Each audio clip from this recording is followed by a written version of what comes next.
विश्वानि देव सवितरदुरितानि परासु यद्भद्रं तन्न आसु। ॐ सहना भवतु सहनौ भुनक्तु सह वीर्यं करवावहै तेजस्विनावधीतमस्तु मा विद्विषावहै। ॐ शांति शांति शांति। ओम श्री परमात्मा नमः। सांख्य कारिका का हम अध्ययन कर रहे थे, जिसमें हमने विगत कारिका में सिद्धि के विषय में देखा।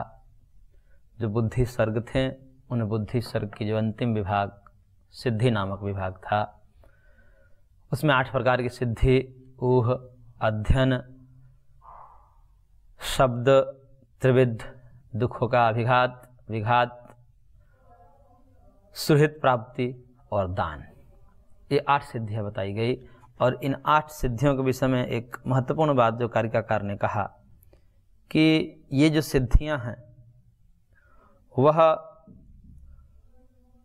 पूर्व त्रिविधा अंकुशः, ये जो पूर्व में 3 बताए गए थे, यानी कि विपर्य, असक्ति और तुष्टि, क्योंकि 4 भेद है तो पूर्व में जो 3 भेद बताए हैं सिद्धि को छोड़ करके, असक्ति, विपर्य और तुष्टि, वो जो है इन सिद्धि का अंकुश है। यानी कि बाकी जो 3 हैं बुद्धि के विभाग, जो बुद्धि के सर्ग, विपर्य, असक्ति और तुष्टि, ये तीनों के तीनों जो हैं सिद्धि पर अंकुश लगाने वाले हैं। सिद्धि प्राप्य है, प्राप्त करने योग्य है, उसका वर्धन करने योग्य है, उसको बढ़ाना चाहिए व्यक्ति को, वह उपादेय है। इन चारों बुद्धि सर्गों में बुद्धि के जो 8 अभी भेद बताए गए हैं, वह अध्ययन, शब्द आदि, वो तो व्यक्ति को उपादेय हैं, वो करने चाहिए, उसका अनुष्ठान करना चाहिए, और बाकी 3 से दूर होना चाहिए। लेकिन जब तक बाकी 3 रहते हैं तब तक सिद्धि पर अंकुश लगा रहता है, और जब तक सिद्धि नहीं आएगी तब तक वह तत्व ज्ञान को प्राप्त नहीं कर सकता। तो ऊहादि सिद्धियां जब तक नहीं आएगी व्यक्ति के जीवन में, वो विरक्त नहीं हो पाएगा, और जब विरक्त नहीं हो पाएगा वो सिद्ध नहीं हो पाएगा, तत्व ज्ञान प्राप्त नहीं कर पाएगा। इसलिए विरक्तस्य तत्सिद्ध है, यह महर्षि कपिल का सूत्र ही है। तो अष्टविध जो सिद्धियां हैं वो तत्व ज्ञान के प्रति साक्षात कारण है, या परंपरा से कारण है, जैसा भी कहिए, कारण है मूल रूप से। और बाकी 3 जो है वह उसको तत्व ज्ञान से दूर ले जाने वाले हैं, यहां तक कि उस सिद्धि तक पहुंचने की भी बाधा है। इसलिए पूर्व में कहे गए जो 3 विभाग हैं, वो तीनों विभाग, असक्ति, तुष्टि और विपर्य, सिद्धि पर अंकुश लगाने वाले हैं। जैसे लगाम लगाया जाता है, अंकुश लगाया जाता है हाथी पर, उसको नियंत्रित, निग्रह किया जाता है। इसी प्रकार से यदि 3 हैं, हम असक्ति में जी रहे हैं, मिथ्या ज्ञान में जी रहे हैं, विद्या, अस्मिता, राग, द्वेष, अभिनिवेश में जी रहे हैं, अथवा तुष्टि में जी रहे हैं, नवधा तुष्टि में जी रहे हैं, अर्थात 28 प्रकार की अशक्ति है हमारे अंदर, अयोग्यता है, असमर्थता है, तो हम तत्व ज्ञान को प्राप्त करने में असमर्थ हो जाते हैं, अयोग्य हो जाते हैं। इसलिए वो तीनों हटाने योग्य हैं, नेतरादितर हानेन बिना। इस सूत्र के माध्यम से महर्षि कपिल ने कहा कि इससे इतर के हान बिना हुए ये सिद्धियां प्राप्त नहीं हो सकती, और सिद्धियां प्राप्त हुए बिना तत्व ज्ञान प्राप्त नहीं हो सकता। इसलिए इतर का हान करना, उसको मिटाना, उस पर निग्रह करना, उस पर नियंत्रण करना ही व्यक्ति को अभिष्ट होना चाहिए, अन्यथा उसको तत्व ज्ञान की प्राप्ति नहीं हो सकती। तो ये जो है 51 संख्या जो कारिका है उसमें महत्वपूर्ण बातें थी। अब इसके पश्चात अब इस बुद्धि सर्ग का उपसंहार करने जा रहे हैं, और उपसंहार करते हुए द्विविध सर्ग बता रहे हैं कि 2 प्रकार के सर्ग होते हैं, एक बुद्धि और बुद्धि के भाव, क्योंकि ये बुद्धि के धर्म हैं। अष्टविध जो भाव बताए गए, भावैहि अधिवासितम लिंगम, इस पूर्वोक्त कारिका के माध्यम से बताया गया कि यह जो अंतःकरण है, यह बुद्धि है, या बुद्धि जुड़ी है सूक्ष्म शरीर के साथ, तो सूक्ष्म शरीर भी कह सकते हैं। ये बुद्धि अथवा सूक्ष्म शरीर के जो धर्मभूत हैं, अष्टविध जो भाव हैं, धर्म आदि, वह एक सृष्टि हुई।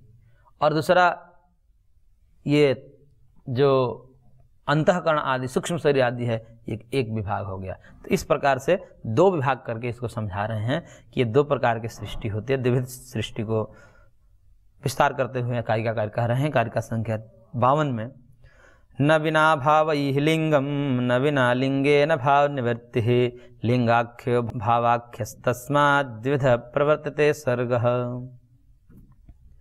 न विना भावैः लिंगम न विना लिंगे न भाव निवृत्ति लिंगाख्यो भावाख्यः तस्माद् द्विविध प्रवर्तते सर्गः। कह रहे हैं कि बिना भाव ही लिंगम और न बिना लिंगे न भाव निवृत्ति, दो प्रकार की सृष्टि है। एक भावात्मक सृष्टि और एक लिंगात्मक सृष्टि। उसी को भावाख्य और लिंगाख्य कहा, भाव नाम से और लिंग नाम से।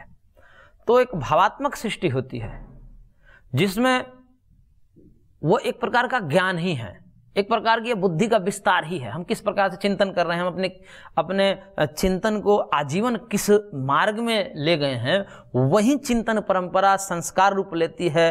वो हमारे अंदर एक संस्कार बनते हैं और वही संस्कार हमें तय करते हैं कि हमें जाना कहाँ है। क्योंकि एक सिद्धांत है, बहुत गहरा सिद्धांत है, कि हम अपने जीवन में जो कुछ भी पाए हैं, पा रहे हैं या अथवा पाएंगे, वो हमारे विचार चिंतन का ही परिणाम है। क्योंकि हमने उस प्रकार का पहले चिंतन किया और चिंतन करते करते करते वो चिंतन हमें इतना प्रेरित कर दिया कि संकल्प लेकर के हम उस कर्म की तरफ प्रेरित हो जाते हैं और अंततः उस तत्व को पा लेते हैं, उस पदार्थ को पा लेते हैं। तब हम कहते हैं, जब पदार्थ प्राप्त हो जाता है, तब कहते हैं कि इसका मूल कारण क्या है। तब व्यक्ति सोचता है कि ये बात मैं सोचा करता था। आप किसी भी सफल व्यक्ति से पूछ लीजिए, उससे पूछा जाता है कि भाई ये कैसे हुआ सब, तो अधिकतर कुछ तो प्रारब्धवशात कहेंगे, हमको पता नहीं था, लेकिन अधिकतर लोग की मान्यता ही मिलेगी हम ऐसा सोचा करते थे कि मुझे जो है सामान्य जीवन नहीं जीना है। परम पूज्य गुरुदेव कहा करते थे कि ये चिंतन हमारे अंदर बराबर चलती रहती है, मुझे सामान्य जीवन नहीं जीना है, मुझे बड़ा उद्देश्य के लिए जीवन जीना है, छोटे छोटे उद्देश्यों के लिए जीवन जीना ये जीवन का अपमान है। इस प्रकार के उनके शब्द हैं, वाक्य हैं। और वो जन्म से ही या जब से होश में आए होंगे तब से उनकी वृत्ति ऐसी ही रही होगी, तभी ये सब चीजें हो सकता है। अन्यथा ऐसे नहीं कि आकस्मिक कोई चीजें नहीं हो जाती, उसके पीछे कारण होता है। तो वो चिंतन परंपरा, वो विचार परंपरा, वो विचार श्रृंखला ही व्यक्ति को वहां वहां उन पदों पर, उन स्थितियों पर पहुंचा देता है। ये ज्ञान की बड़ी महत्ता है। इसलिए बौद्धों ने एक सिद्धांत दिया, हालांकि वो सिद्धांत आंशिक रूप से हम सत्य मानते हैं, पूर्ण रूप से सत्य नहीं है।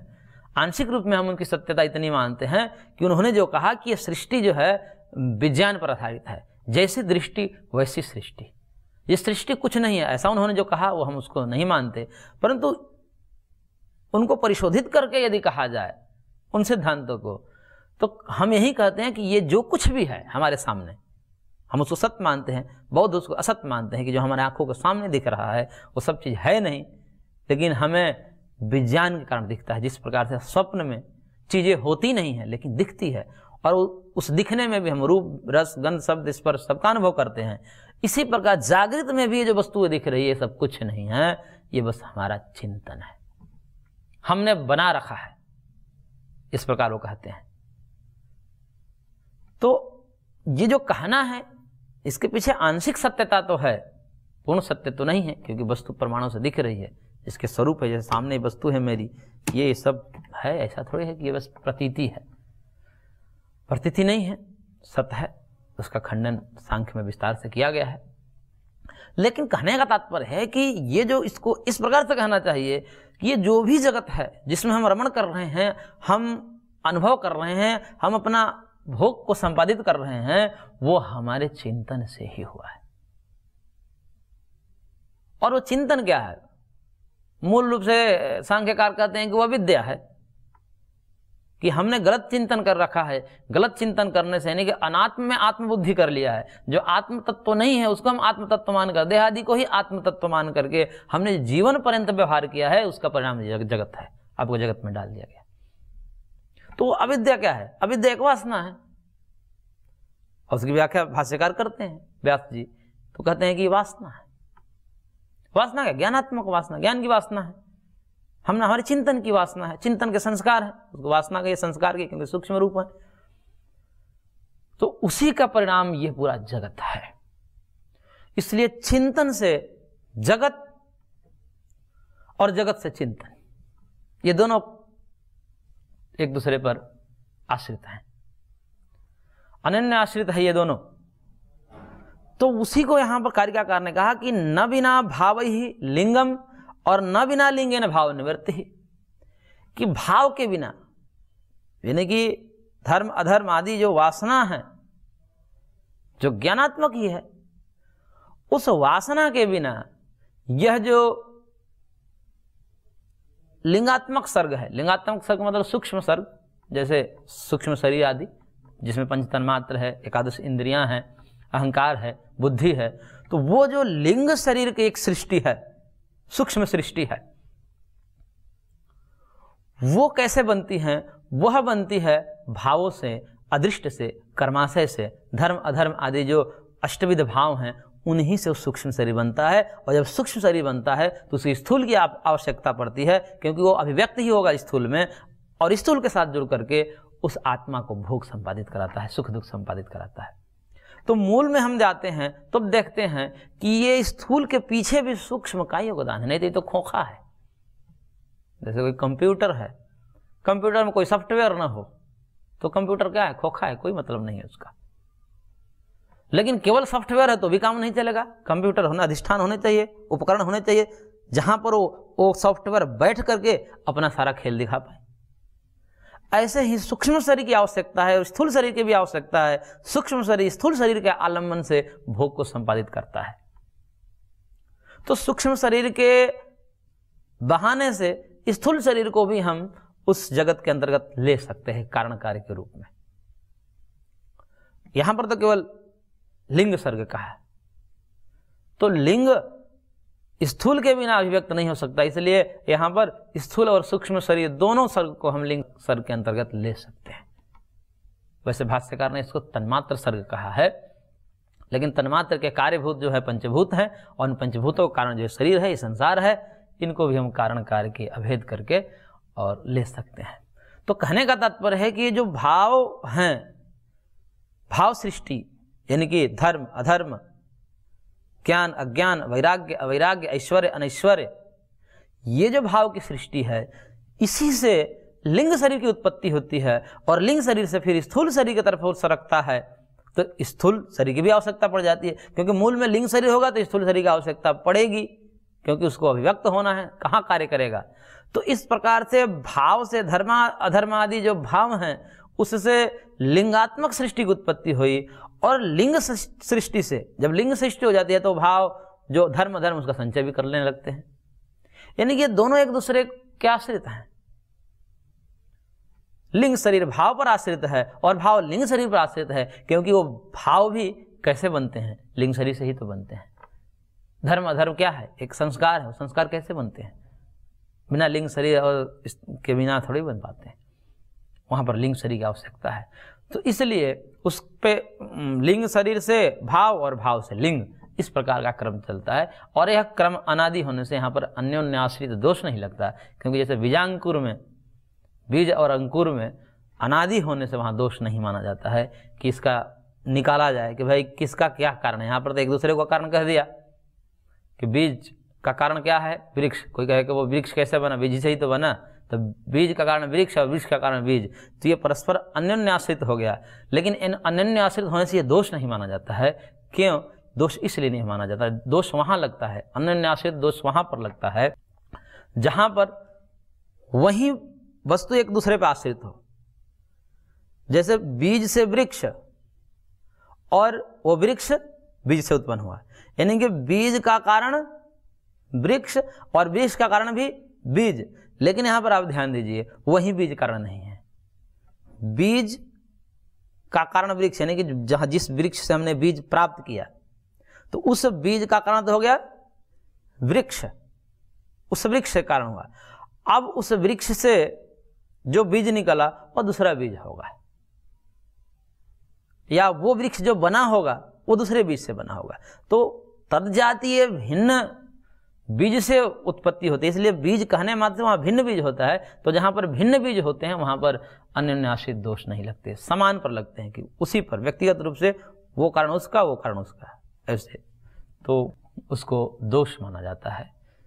तो यहाँ पर जैसे बीज और अंकुर, अंकुर का कारण बीज और बीज का कारण अंकुर, लेकिन वो भिन्न अंकुर होगा, वो भिन्न बीज होगा। इस प्रकार से अन्योन्याश्रित दोष नहीं लगता और अनादि होने से इसमें दोषावह नहीं है।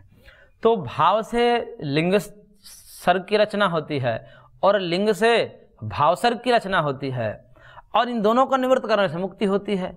और निवृत्त कैसे होगा, तो उसके लिए कहा न बिना लिंगे न भाव निवृत्ति ही। लेकिन बात ऐसी है कि लिंगात्मक सर्ग या भावात्मक सर्ग से छूटना ही मुक्ति है, लेकिन वो छूटना भी बिना लिंग शरीर का नहीं हो सकता।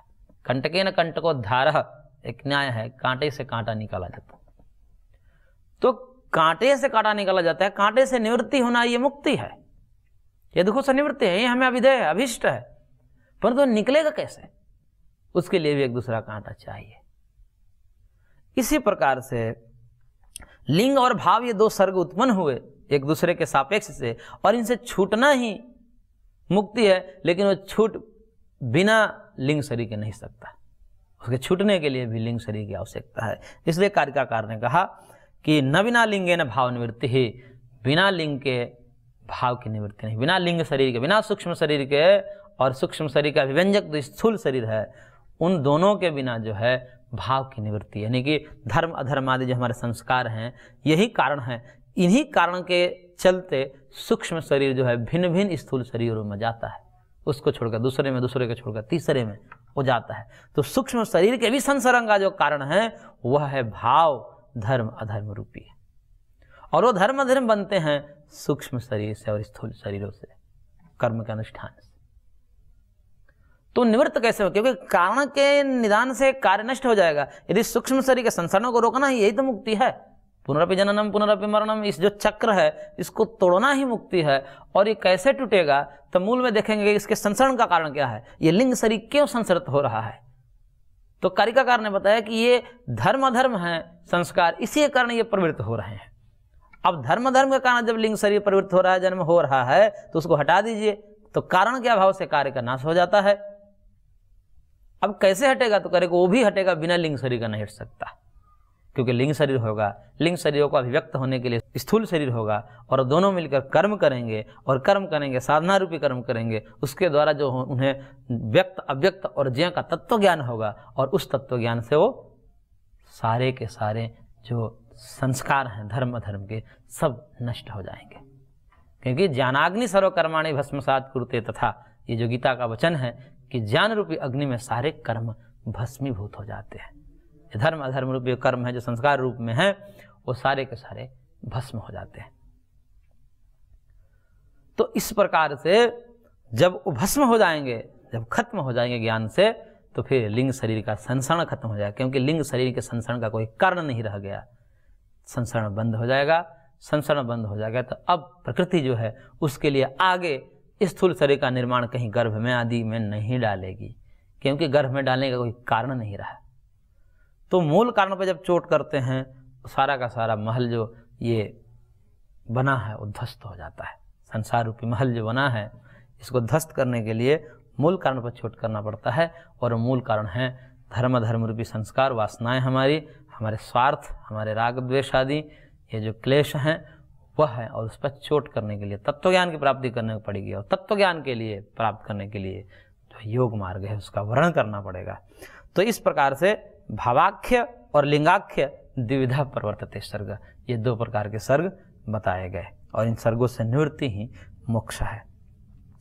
अब दो प्रकार से सर्ग बनाए, तो इसमें भौतिक सर्ग का निरूपण कर रहे हैं कि वह जो लिंगात्मक सर्ग है और भावात्मक सर्ग है, दोनों मिलकर के संसरण कहीं करेंगे, तो कहीं संसरण करेंगे तो कहाँ कहाँ जाएंगे, क्योंकि केवल सॉफ्टवेयर से काम नहीं होगा, उसके लिए अधिष्ठान चाहिए, अभिव्यंजक चाहिए। तो वह अभिव्यंजक जो है क्या क्या हो सकते हैं, किस किस रूप में हो सकते हैं, वो हार्डवेयर कितने प्रकार के हो सकते हैं, उसका वर्णन करते हुए कह रहे हैं कारिकाकार।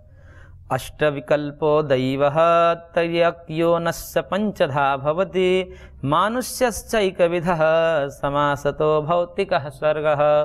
ये भौतिक सर्ग बता रहे हैं कि मुख्य रूप से 3 प्रकार के भौतिक सर्ग हैं, दैवः, तैर्यक और मानुष्य। देव, त्रियक और मनुष्य, ये 3 प्रकार के भौतिक सर्ग हैं।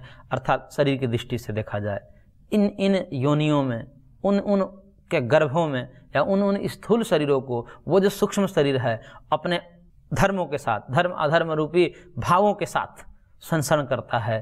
तो 3 सर्ग है भौतिक सर्ग जिसे कहा जाता है। वह पहला सर्ग है दैवः, देव सर्ग है। दैवः अष्टविकल्पः, ये दैव सर्ग जो है यानी कि दैव योनि जो है वह 8 प्रकार की होती है। वो दैव योनि 8 प्रकार की, जिसमें ब्रह्म, प्रजापत्य, सौम्य, इंद्र, गांधर्व, याक्ष, राक्षस, पैशाच, ये 8 विकल्प बताए कि 8 विकल्प होते हैं। और तर्यक योनस्य पंचधा, जो तिर्यक योनियाँ होती है वो 5 प्रकार की होती हैं। वो पशु है, मृग है, पक्षी है, सरीसृप है और स्थावर है। पशु का मतलब यहाँ पर ग्राम्य और अरण्य पशु से है। पशु और मृग ये दोनों दिया गया है, तो मृग क्या पशु नहीं है, ऐसा भ्रम हो सकता है, लेकिन शास्त्र में कुछ शब्दों के अर्थ भिन्न प्रकार से लिए जाते हैं, होते हैं। तो यहाँ पर जो पशु शब्द है वो ग्राम्य पशु के लिए आया है और मृग शब्द अरण्य पशु के लिए आया है। तो ग्राम्य पशु के भेद से, अरण्य पशु के भेद से, पक्षी के भेद से, सरीसृप रेंगने वाले जो हैं, और स्थावर ये जो तृण, वनस्पति, गुल्म, लता आदि जो हैं ये सब स्थावर हैं। इनके भेद से ये 5 प्रकार के त्रियक योनियाँ होती है। यहाँ पर भी आत्मा अपने कर्मों के अनुसार जाता है। और मानुष्यश्चैकविधः, ये मनुष्य जो है वो 1 प्रकार का है। तो इस प्रकार से कुल मिलाकर 8 और 5 13 और 1 14, ये 14 प्रकार के भौतिक सर्ग योनियों की दृष्टि से। वैसे तो बहुत सारी योनियां हैं, कहते तो हैं कि 84 लाख योनियां हैं, लेकिन उसके मुख्य विभाग किए इस प्रकार से देव, त्रियक और मनुष्य। तो इसके रूप में 14 प्रकार के सृष्टि, और उसके व्यावांतर भेद करेंगे तो अनंत हो जाएंगे, असंख्य हो जाएंगे। तो ये भौतिक सर्ग हैं। इन भौतिक सर्गों में कर्माशय के अनुरूप, भिन्न भिन्न कर्माशय के अनुरूप वह जो जीवात्मा होता है संसरण करता है। क्योंकि कर्म वैचित्र्यात् सृष्टि वैचित्र्यम, कि कर्म की विचित्रता होने से, कर्म का वैविध्य होने से ये सृष्टि में वैविध्य देखा जाता है। कोई मनुष्य बना है, कोई त्रियक योनि में गया है, कोई देव बन गया, देवता बन गया। अब इसके पीछे क्या कारण है? कोई कहेगा कि परमात्मा कारण है। परमात्मा क्यों चाहेंगे किसी को दुख देना?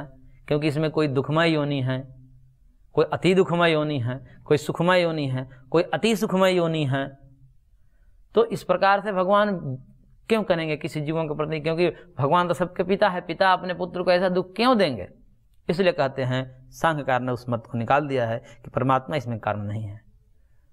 इसी भाव को समझ न पाने के कारण कई लोग जो है आरोप लगा देते हैं सांख्य पर कि सांख्य ईश्वर को नहीं मानता। इस कारण से उसको उस कार्य कारण के पद्धति में उसको इसलिए हटा दिया गया। यदि हम परमात्मा को भी बीच में मानेंगे तो भी परमात्मा में ये दोष आ जाएंगे कि वो निर्दयी है, वो विषम दृष्टि वाला है। परमात्मा ऐसा हो नहीं सकता, क्योंकि वेदों का उद्घोष है, संतों का अनुभव है, महर्षियों की वाणी है कि भगवान समदृष्टि वाला होता है। वह दयालु है, वह कृपालु है, न्यायकारी है, उसमें विषम दृष्टि तो हो ही नहीं सकती। तो फिर इसका कारण क्या है? कोई सुखी है, कोई दुखी है, कोई सुखमय योनि को प्राप्त है, कोई दुखमय योनि को प्राप्त है। तो फिर वहाँ कहना यही पड़ता है जो पूर्व में कहा, न बिना भाव ही लिंगम और न बिना लिंगे न भाव निवृत्ति है। इसका कारण वो जो भाव हैं, धर्म अधर्म रूपी जो संस्कार हैं, बुद्धि के धर्म हैं, वही कारण है। और वो विचित्र होते हैं, क्योंकि प्रत्येक प्राणी भिन्न भिन्न प्रकार के कर्म किए हैं। पुण्य में भी भिन्न भिन्न प्रकार के पुण्य, कोई पुण्य पुण्यतर पुण्यतम, ऐसे पाप में भी तो भिन्न भिन्न प्रकार के पाप। कोई पापतर पापतम अधम पापी होता है, जो घोर पाप कहते हैं, वैसे भी करते हैं। कोई मंद पाप किया है, कोई मध्यम पाप किया है। तो इस प्रकार से पाप पुण्य में बहुत विभेद हैं, और बहुत प्रकार से विविध प्रकार के पुण्य पाप से युक्त जीवात्मा जन्म लेता है, तो उसके लिए विविध प्रकार की सृष्टि चाहिए ही, क्योंकि डिमांड एक जैसे नहीं है। जब डिमांड एक जैसे नहीं है तो स्वर्ग बनाने वाला एक जैसा निर्माण नहीं करेगा।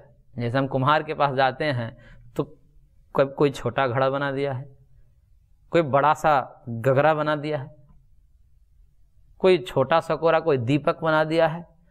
अब बनाने वाला एक ही है, बनने वाली वस्तु भी मिट्टी एक ही है, और एक ही प्रकार के बनने और बनाने वाले पदार्थ से ये भिन्न भिन्न प्रकार की ये विचित्रता क्यों देखने में आ रही है? तो वहाँ पर यही कहना पड़ता है कि ग्राहक का डिमांड है। ग्राहक के अपने कर्मा से वहाँ पर दिखाई नहीं देंगे आपको। जिस समय वो चीज़ें बन रही हैं वहाँ पर वो डिमांड नहीं दिखाई देगा, लेकिन उस डिमांड को, ग्राहक के भाव को जान करके कुम्हार इस प्रकार की सृष्टि करता है, विविध प्रकार की सृष्टि करता है। कुम्हार के पास जब जाते हैं देखते हैं बहुत सारे पात्र बनाए हैं और भिन्न भिन्न प्रकार के, तो उसके पीछे क्या कारण है? कुम्हार कारण नहीं है, कुम्हार के चलते हुआ है, लेकिन मूल रूप से विविधता का कारण कुम्हार नहीं है। यदि कुम्हार को हम कारण मानेंगे तो कुम्हार के एक होने से कार्य भी एक जैसे होते, मिट्टी के एक होने से कार्य भी एक जैसे होते, क्योंकि दोनों एक ही प्रकार के हैं, एक ही स्वरूप के हैं। तो एक से अनेक कैसे हो सकता है? ये नहीं हो सकता है, ये न्याय संगत तर्क संगत नहीं है। इसलिए कारिकाकार ने या महर्षि कपिल ने उस भगवान वाले पक्ष को हटा दिया, क्योंकि भगवान एक होने से सृष्टि एक जैसी होती, और उसके मूल प्रकृति जो कारण है वो भी एक है, तो उससे भी जो है सृष्टि एक जैसी होती। लेकिन यहाँ तो सृष्टि में वैविध्य है, देव, त्रियक और मनुष्य के भेद से कई प्रकार की सृष्टि हैं। तो इसके कारण क्या हो सकते हैं? तो इसके कारण जो विविध कारण हैं वही विविध कार्य को संपादित कर सकते हैं। विविध धर्म संस्कार जो हैं वो विविध कार्य जगत को पैदा कर सकता है। तो इस प्रकार से संगत बन जाती है, तर्क संगत ये लगता है। इस कारण से महर्षि ने यहाँ पर भाव को ही, धर्म रूपी संस्कार को ही इन जो विचित्रता है उसके प्रति कारण माना है। इस कारण से कहा है कर्म वैचित्र्यात् सृष्टि वैचित्र्यम्। तो इस प्रकार से हम आज की कक्षा को यहीं पर विराम देते हैं, शेष अगले अंक में। ओम शांति शांति शांति।